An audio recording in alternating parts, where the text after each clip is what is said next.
Victoria Jackson, one and only time. You'll recognize her if you watch the Dana Carvey years. How many seasons did you do on Saturday Night Live? 6. 6 seasons. Yeah. And it wasn't easy because, again, you had to come up with your own. Look at the wipes, Clorox wipes. Right. Yeah. This is what Tina Fey is talking about. Now you see why she's angry? Look at that shit.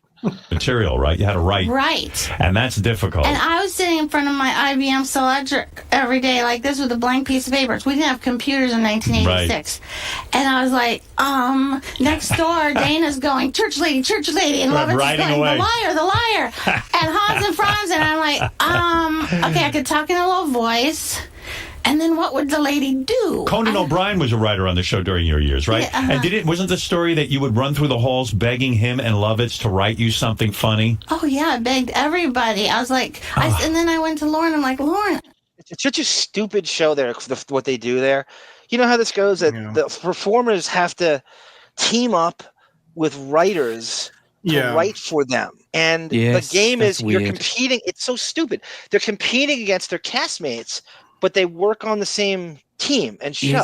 Is that how it works? So you've got Norm Macdonald goes into the big room with the staff writers. They all the comedians go into the staff writers' room and hang out and write together. Initially, they do, yeah, and then they all break off into little factions and start competing against each other.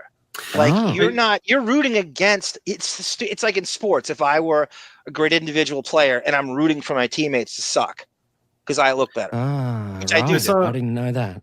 I saw an interview with Sherry O'Terry where she said that Lauren approached her one day and said, like, Sherry, are the writers writing you anything? And she said, no, not really. And she said, well, Gilda used to bake cookies, if that helps. Like, telling Sherry O'Terry, like, you got to kiss up to the writers if you want to get them. But you're so right. And then at the same time, it's not on him as the boss to change the system. It's like, this motherfucker, she has nothing. Please write for her.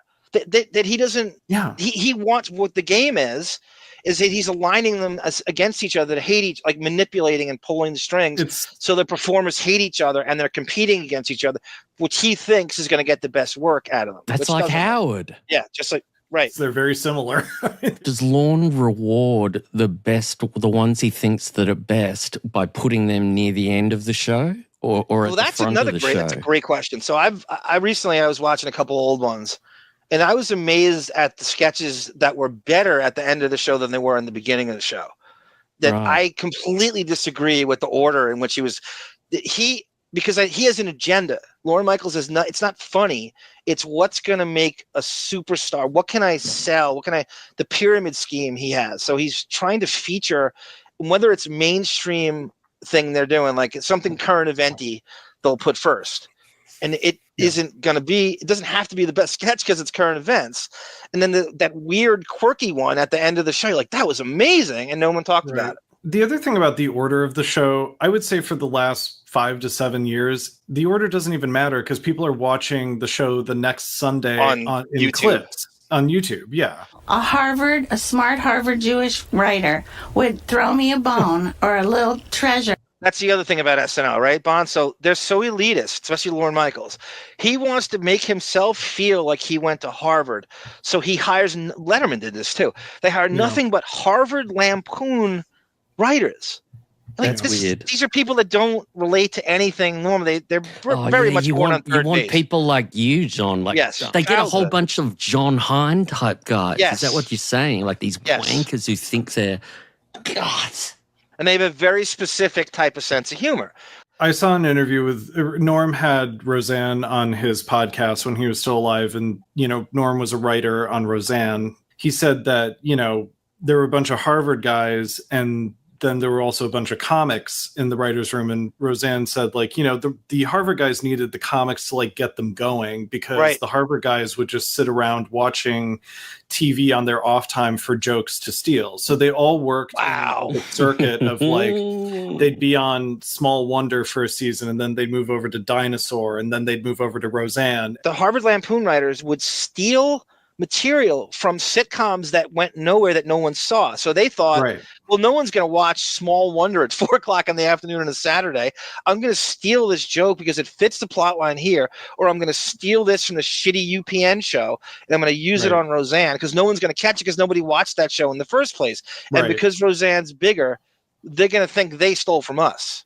Right. It's like Howard stealing from Steve Dahl, but Howard has the world's largest media-driven city to back him up against puny Chicago. You know, and they'll think Dahl stole from him because Dahl only works in the Midwest. So why would this hick?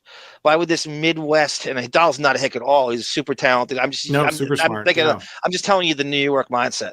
Why would Howard Stern, this iconic, crazy, successful, need to steal from this nobody in Chicago? That's the mindset. Yeah, and the vitriol, the teenage tantrum vitriol that Howard spewed out through most of his career, that's intimidating to an audience. Where it's like, I'm afraid of this tantruming child in some weird way, and so I better believe him. You hear the story Craig Gass told that Steve Dahl got terrorized by Howard's fans when he was coaching Little League and shit to that degree. Yeah. That's crazy shit. These fucking horrible, these just Captain Jenks reprobates of the world showing up at Steve Dahl's kids' Little League game. Yeah. Terrorizing these kids are in elementary school.